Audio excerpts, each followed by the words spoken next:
Hello, நம்ம இந்த வீடியோவில் இந்த பெட்ரூம் டிசைனை எப்படி எக்ஸிக்யூட் பண்ணியிருக்கோம் அப்படின்றத பார்க்கலாம். ஸோ இது வந்து ஒரு 10x12 அந்த பெட்ரூமுடையது. இது ஒரு 3 BHK ஃப்ளாட். ஸோ இதில் ஒரு பர்டிகுலர் பெட்ரூமுடைய டிசைன் மட்டும் எப்படி பண்ணியிருக்கோம் அப்படின்றத நீங்கள் இந்த வீடியோவில் பார்க்க போகிறீங்க. ஸோ இது அதோடைய அனதர் ரூம். ஸோ இந்த பெட்ரூமுடைய தான் நம்ம இப்போ பார்க்குறோம். நான் என்ன பண்ணிட்டோம், வேறு ரூம்ஸ்க்குமே வந்து பேரலாக அப்படியே ஸ்டார்ட் பண்ணிகிட்ருக்கோம். ஸோ இது மித்த ரூம்ஸில் பண்ணிகிட்ருக்கிற ஒர்க். இது பண்ணிகிட்ருக்கும் போதே அங்கே பேரலாக வந்து பேசிக் எலக்ட்ரிக்கல் பண்ணிட்டோம், பில்டர் கொடுத்தது போக. ஸோ லைட் பாயிண்ட்ஸ்க்கு ஏற்ற மாதிரி ட்ராயிங் படி இது ஃபர்ஸ்ட்டு 4 இன்ச் லெவலில் கம்ப்ளீட்டாக ஒரு பிளெயின் சீலிங் ரன் பண்ணிட்டோம். ஸோ அதுக்கு பண்ணதுக்கப்புறமா ஒயரிங் புல் பண்ணிவிட்டு அதில் வந்து நாங்கள் அந்த பேஸ்ட் வச்சு சீல் பண்ணி அண்ட் தென் நாங்கள் வந்து ட்ரேஸ் பண்ணியிருக்கோம் ஆக்சுவல் ட்ராயிங் படி. ஸோ இது ஒரு ரஃப் ட்ரேஸ் எங்களுக்கு அந்த கரெக்டாக ஷேப் அரைவ் பண்ணுறதுக்காக. ஸோ ஃபஸ்ட் இனிஷியலாக பண்ணதுக்கப்புறமா அண்ட் தென் கொஞ்சம் லைவாக பண்ணும்போது அது ஷேப் கொண்டு வரதுக்காக இன்னும் கொஞ்சம் சின்ன சின்ன ஆல்ட்ரேஷன்ஸ் அதில் பண்ணியிருந்தோம். ஸோ சுற்றி நீங்கள் பார்க்குறது வந்துட்டு பேசிக் எலக்ட்ரிக்கல் ட்ராயிங் படி இருக்கிற wiring, spot light and down லைட்காக.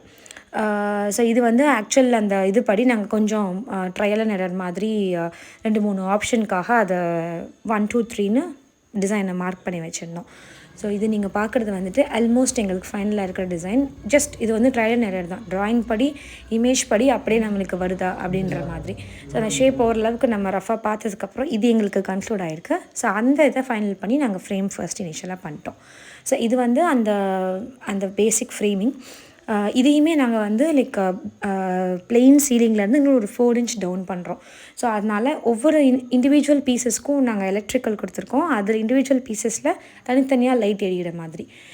இது வந்து ஆஃப்டர் அந்த பண்ணதுக்கப்புறம் நாங்கள் புட்டி வச்சு ஃபுல்லாக ஃபைனல் எலக்ட்ரிக்கல் ஃபிக்சர்ஸ் முன்னாடி இதெல்லாம் புட்டி வச்சு பேப்பர் ஒர்க் பார்த்து 1 கோட் பெயிண்ட் பண்ணிட்டோம்.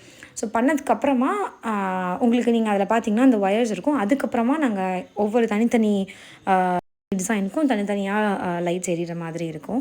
இதுதான் வந்து ஆக்சுவல் கம்ப்ளீட் ஆனதுக்கப்புறமா இது வந்து எல்லாமே ஒரு சிங்கிள் கண்ட்ரோலில் அந்த ஹோல் சீலிங் போர்ஷனும் எரியிற மாதிரி. ஸோ டோட்டலாக வந்து எங்களுக்கு அதுக்கு எக்ஸ்பென்ஸ் என்ன ஏது அப்படின்றத நான் நெக்ஸ்ட் வீடியோவில் உங்களுக்கு அதை எக்ஸ்பிளைன் பண்ணுறேன். சீலிங் டிசைன் பண்ணுறவங்களுக்கு இந்த வீடியோ கொஞ்சம் ஹெல்ப்ஃபுல்லாக இருந்திருக்கும்னு நினைக்கிறேன். வேறு ஒரு வீடியோவில் நம்ம இன்னொரு இன்ட்ரெஸ்டிங்கான ஃபேக்ட்ஸை பார்க்கலாம். தேங்க்யூ, பாய்.